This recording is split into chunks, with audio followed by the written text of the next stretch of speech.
YouTube, y'all, we come with 3 scary true Thanksgiving horror stories. Y'all niggas probably looking at this video like, nigga, what happened to the green screen? Nothing, literally nothing. Like, I just wanted to come with something different.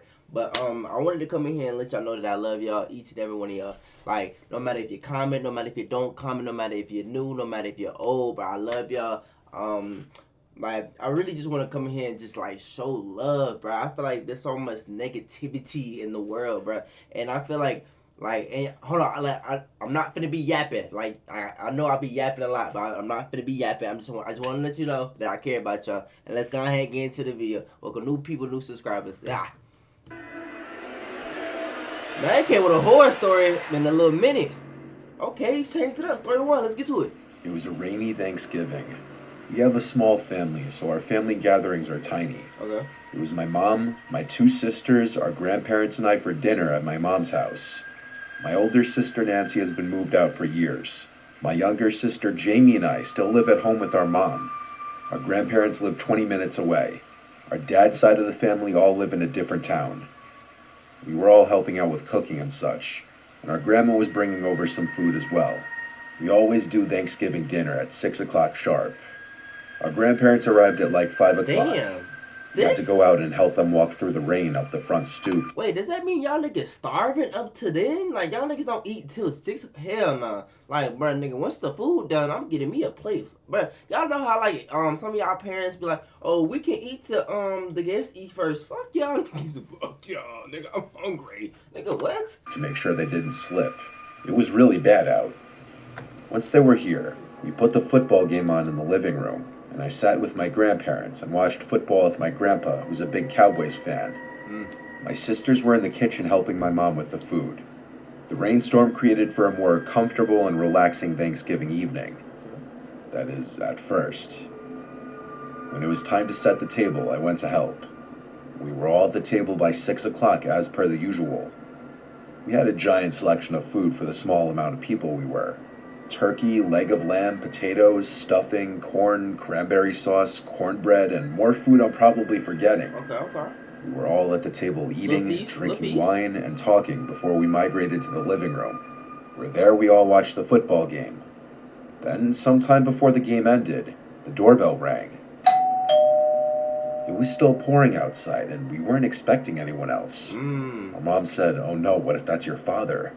Long story short, our parents don't speak. What? But the idea of our father coming to surprise us wasn't impossible. That's wild. My mom told me to go check who it was. So I went to the door and yelled through it, "Who is it?" But the sound of the pouring rain on the front awning drowned out the sound of a male's voice on the other side. Makes sense. So I opened the door, with the storm door still closed and locked. There was a black man on the other side of the door. He was in some really big rain jacket with the hood up. When I opened the door, he walked closer and yelled something through the door.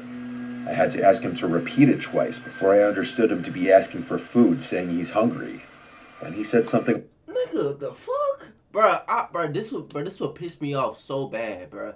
On God, this would piss me off so bad. Because look, I know there's other houses in the neighborhood, and for some reason, like, you stopped at mine. Nigga, this is all the food I have. My nigga, God, bro, can you chill? Nigga, you talking about I'm hungry. Nigga, me too. I ain't even ate yet. Why would I give you a plate? Nigga, please, chill. Can I eat first?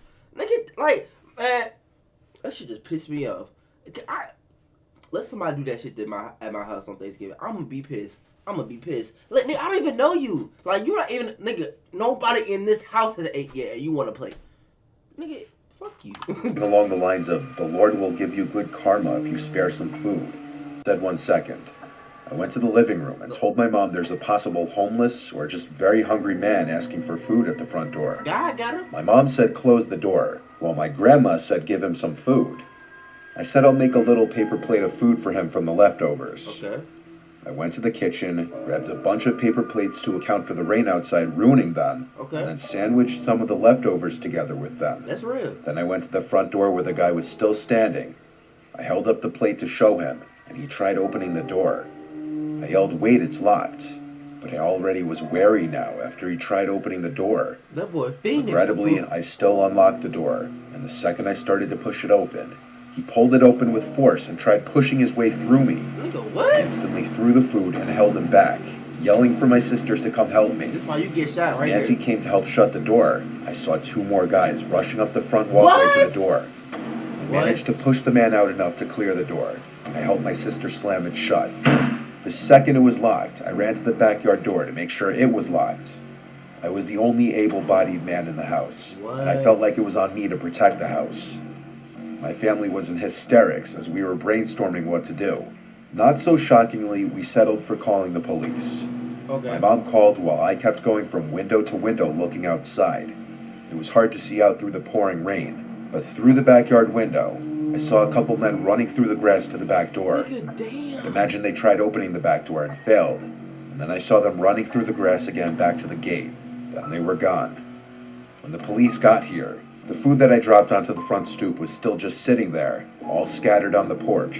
Ain't no way you was finna get this nigga this much. Ain't no fucking way. Nigga, this nigga wouldn't have got half. Half it was me. Nigga, what? You finna give this nigga all this? Oh God, he wouldn't have got half. Not even a quarter. Nigga probably got this little plate right here, if that. What the fuck? Not that it wasn't obvious that those guys didn't come for the food, but it's something worth mentioning. Our Thanksgiving was almost turned into a complete nightmare if it weren't for my and my sister's quick reactions. I know my grandma had her heart in the right place, wanting to help the seemingly needy, and I was influenced by her. But unfortunately, we live in a world where sometimes trying to do the right thing could bite you in the ass. Facts, We bro. installed the doorbell camera soon after this.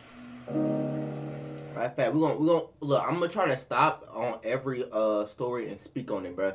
Look, you literally can't help nobody nowadays, bro. Like people would try to kill you for trying to be nice, my nigga. Like, look, how you gonna come to my house and ask for some food, and I'm finna give you some food, and you finna run in my house, nigga, bro? That's crazy. On Thanksgiving, boy, ain't Thanksgiving this week? Hold on, oh, it's next week. Is this week coming up? Wow, but look, it's just like how you gonna do that to me after everything I didn't try to do for you?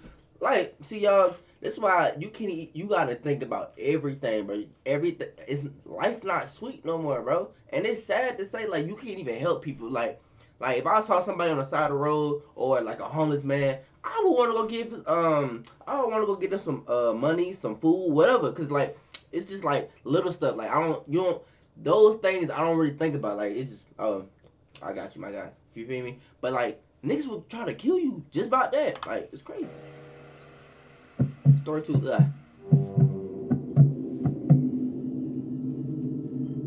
It was Thanksgiving night. I was over at my parents' house for dinner since they were hosting this year. I got to see some cousins and uncles I hadn't seen in almost a year. That chicken fake. We had a typical Thanksgiving gathering for our family. My parents cooked a big meal as usual. Before dinner, though, I got a long essay of a text from some unknown number. I won't share it because it contains a lot of personal revealing details, but it started with, "Hey Melissa, hope your Thanksgiving is going well." Then I quickly came to realize who it was that sent this text. Okay. It was this crazy stalker guy named Kevin, who I'd never even met before. We matched on a dating app and texted and snapped for a while, but we never met. He gave me obsessive vibes, and when I politely rejected going on a date with him, saying I don't think we have much in common, he got even more obsessive and aggressive. He even threatened me one time when I posted a Snap story of my friend and I getting drinks, because he thought I was on a date with a guy. Nigga, what? That was when I blocked him on everything, Snapchat, Instagram, and his number. But the contacts didn't stop there. I'd get random Instagram accounts with 0 followers attempting to follow me, and I'd block them each time. Same thing on Snapchat. I'd get random accounts adding me with different guys' names every time. Whenever I'd add them back out of curiosity, their Snap scores were always 0. After reading the entire message, I was disgusted. He was gaslighting me and borderline threatening me. I replied, "If you keep contacting me, I will go to the police." I took so long to form a reply I was okay with that my grandma got annoyed and asked me to put my phone away. It was only out of sight and out of mind for maybe half an hour before I got another text from another random number. Bro. It was another essay. Nigga. I didn't want to completely ruin my mood and be on my phone dealing with this when I was with family. Do you have Put my nothing else phone to do? away and just tried to focus on being a part of the conversation. When family started to leave and things started to slow down, I checked the text, and it was disturbing. It was longer than the first one, and it was him berating me and insulting me the entire time, acting like the entitled, narcissistic sociopath that he clearly is. When there was just a small amount of my family left, I showed them the texts, and they were appalled. My mom wanted me to go to the police the next day to report him for harassment, which I planned on doing. I soon left my parents' house to go home to my apartment. My apartment is the lower floor of a 2-family house. My friend Chelsea is my roommate in the apartment. I got home before her, and I went straight to my room to look for Christmas movies to watch. My phone started ringing, and it said unknown caller. I knew it was him. Bro, at this point, my nigga, this is a certain level. This is like irritated, then there's mad, then there's pissed. You don't want to see me pissed. Like it's very hard to get me mad. So if you get me pissed, my nigga, you're dying. There's no way that's like, cause nigga, what are you doing on your Thanksgiving? Like, over here, nigga, we're eating, we're having fun, nigga. What are you doing to be able to text me like long ass fucking essay, nigga, on Thanksgiving? Leave me the fuck alone before I get back. Leave me alone, bro. Leave me. Listen, that would irk my soul because y'all, I'm a busy man. So 9 times out of 10, bro, if I'm answering your text messages or answering your calls, my nigga, like I have made time for you. And if you bullshit me, bro, you're dying. You're dying. I denied it and silenced my phone. I put on some silly rom-com Christmas movie to fall asleep to. It was called Surviving Christmas. All I remember about it is that it had James Gandolfini in it. It was late at night, so I didn't plan on making it through the movie. I was getting sleepy halfway through the movie when I heard walking from outside my room in the house. It was in the apartment, not from upstairs, so I assumed it was Chelsea getting home from her night with her family. Makes sense. The footsteps came straight to my door. Then someone attempted to open my door. I always lock my bedroom door at night, even though I trust Chelsea. It's just a natural habit I have. Yeah. I paused the movie and listened as the doorknob turned a few more times. Hello? Before I yelled, Chelsea? Then it stopped. I heard quiet footsteps walking away from the door. I grabbed my phone, about to call Chelsea, and I saw a bunch of texts on my screen from a third random number. The most alarming one was a threat saying, "Good thing you made it obvious where you live." I tried calling Chelsea like 5 times, but she never picked up. I would have died. Called my parents a bunch of times until my dad picked up. I would have died. I whispered into the phone that I think that crazy stalker was in the house. My dad said to stay put. He was coming over right away. We lived 10 minutes away from each other, but he made it to me in 5. That's how fast he drove here.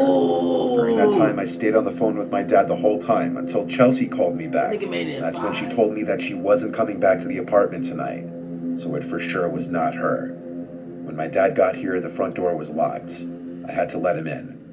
I swore to him that I wasn't imagining what happened, and so after we tore the place upside down, he went to the big sliding window by the kitchen, big enough that anyone could fit through, and he lifted it open. He turned to me and gave me a stare of disappointment. He scolded me after learning that I didn't lock the windows every night, and said, "Here's my answer on how someone got in here." I went back home with him and slept at home that night. First thing in the morning, my dad took me to the county court's office where they gave us step-by-step instructions for getting a temporary restraining order. Skipping most of the legal process of this story, I eventually did see Kevin in person when I had to go to court to get the restraining order extended. The judge granted the extension, and though I could never prove he broke into my apartment, his threatening texts were plenty. And if he ever contacts me again through any outlets, he'd be arrested. This was a truly dangerous man, and I hope he hasn't found anyone else to harass. Alright, we're gonna talk about this real quick, bro. Bro, if you are a man out here fiending for some booty like that, my boy, nigga, you have to reevaluate your life. Like, you have to get right with God, because what are you doing? Bro, you are going out your way to seek booty like that. That is quite that's like wild on a whole other level. Like, nigga, there are other women out here, man. I promise you, nigga, it gets better. It gets better. I mean, like, y'all didn't even talk. Like, I can see if y'all dated, but to even go that far when y'all dated is crazy, man. Like, nigga, you are. See, some of y'all be in relationships, y'all just like this. Y'all don't let y'all girl do shit, man. She can't go out with her friends. She can't wear this, bro. Look, bro, this gonna be an unpopular opinion, bro. But I'm gonna have to say it, bro. A lot of y'all insecure, bro. I'm not gonna lie. Like, I'm not saying that, oh, your girl should be out here dressing any kind of way. But I'm just saying, bro, like, nigga, why does it matter, my nigga? Like, at the end of the day, bro, she's yours. She's yours. You know it. Bro, the reason why you feel some type of way, bro, because you feel like somebody can take your girl, bro. Let's be honest. Let's keep it a buck. Because me, bro, look, I love my girl. Shout out to my girl. Shout out to you, baby. I love you. But I'm just saying, bro, it's just like, y'all be out here bugging. Like, I don't know, bro. Y'all just be like tweaking out your minds. Like I ain't gonna say don't go through the girl phone. Like, always be like, hey, like if you gonna do it, be like, hey, let me see your phone. If she start acting weird, my nigga, look. At that point, for me, if I ask for the phone, she ain't let me see the phone. Sorry, you gotta go right there. Look. I'm like, hey, I like say we at my place. I be like, hey, Shawty, you gonna have to go. I ain't gonna lie to you. I love you, but hey, shit, you tweaking out your mind. Simple as that. Story 3, yeah, let's get to it, yeah. By Tommy, yeah. Most of my family lives in a rural part of Central Florida, closer to the East Coast, though. My Uncle Ben was hosting Thanksgiving one year. His house sits on a huge lake with like 5 other houses, that's it.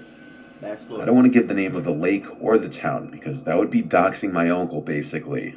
True. It's not a fancy house and setup like you're picturing, trust me. It's rustic, but private and spacious. My uncle is a bit of a redneck, but he makes our holiday gatherings more fun.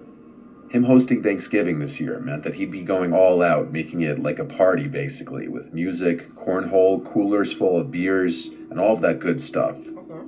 We got to his house around 3. During the day, we all drank some beers, ate some snacks like chips and dip, and played drinking games together. Card games, cornhole, and even basketball with my cousin. Though the basketball didn't last long, with 3 beers and a bunch of chips in our stomachs. This all went on for a few hours with music blasting. An unusual way of celebrating Thanksgiving, I know. Then, as it started getting darker around 5:30, Aunt Mel and Uncle Ben started bringing the food out to the table. They set the table up under the big gazebo. It was around sunset when everything was set up and we were all eating. The gazebo has lights, so when it got really dark, the lights turned on. By 6 o'clock, it was basically pitch black out. My uncle's probably the only one alive who insists on doing Thanksgiving dinner outside. But we all enjoy it. It makes it more fun. Hell no. The fun soon ended, though. My cousin suddenly pointed out past me to the woods, saying, "Dad, who's that?" Uncle Ben turned around and said, "Who the hell?" There was someone standing out in front of the woods like a statue, watching us eat. Uncle Ben stood up and started walking over to the guy standing by the woods. You're that and then he yelled, "Can I help you with something?" I'd say he was about halfway to the woods when the guy turned around and ran into the woods. Oh, hell no. Uncle Ben turned around and laughed. He was definitely drunk by this point, finding humor in this. He said must be one of the local nuts as he came back to the table to sit. My Aunt Mel was not as amused, and I kind of agreed with her. That was creepy. Oh, God. My dad joked that between all the men here, there's nothing to worry about. The lightheartedness of this did not last, though. This time, I spotted the guy. He was standing by the woods again, though closer to the lake this time. I pointed it out to everyone. My uncle got up, pissed off this time. Thank you. He started marching over again, yelling and taunting the guy. His drunkenness was really starting to show now, just in the way he was confronting the trespasser. But then we noticed there was another guy in the woods, on the complete opposite side of the yard. And when the one guy that Uncle Ben was approaching ran into the woods again, the other one stayed put. As Uncle Ben came back to the table, he said there's another one. So my cousin, myself, and my dad all got up now, ready to help my uncle confront these people. And with that, the second guy ran into the woods. By this point, we decided it was time to clean up. We started all cleaning the table and bringing plates and food inside to the kitchen. When everything was cleared out of the gazebo, we all sat inside the living room. Uncle Ben left the lights on outside, because I know he and Aunt Mel were on high alert with people running around their property being creeps. They didn't look like kids, that was the thing. And who would do this on Thanksgiving is the question. Oh, God. Our accepted theory was at the time that it was just some drunk older teens or young 20-year-olds with no family gatherings messing around being assholes. That don't even make sense. Eventually, I wanted to grab another beer, which was in the cooler outside still. Nigga, damn! As I got up, Uncle Ben and my dad both asked me to grab one too. So I went outside and walked over to the gazebo. I made it to the cooler, suddenly feeling really uneasy. The gazebo light was off now. I looked around, analyzing my surroundings. I grabbed as many beers as I could hold, just so I wouldn't have... What type of shit is, bro? If I ever go to a cooler, bro, and this shit look, and this in there, bro, nigga, I'm in hell. Nigga, what is this, man? What are these? Like, I don't even drink alcohol, but this just look like some rednecks. I bet, bro. I just look. I won't even say nothing. I just open up and just, really, nigga. Like, really? Like, nigga, I'm not drinking this, bro. Have to come back out here again. Then I started walking back to the house when I heard one of the chairs under the gazebo sliding on the concrete. I turned around and there was someone under the gazebo walking around the table. He looked massively tall, like 6'5". I started yelling for Uncle Ben as I ran back to the house. He, along with my dad, came out, and I said there's a guy over there. And then, as if someone else was responding to me saying that, there was a banging from the other side of the house, like someone was hitting the siding with their hand. Seeing my uncle and my dad genuinely frightened made me frightened too. We went inside, and Uncle Ben locked the door. We didn't know how many people were outside of the house, but we felt like the house was surrounded. And Aunt Mel started shutting every last curtain and blind in the house because we felt like we were being watched from the outside. Uncle Ben called the police, which was a first. It felt completely out of character for him to involve the police in anything.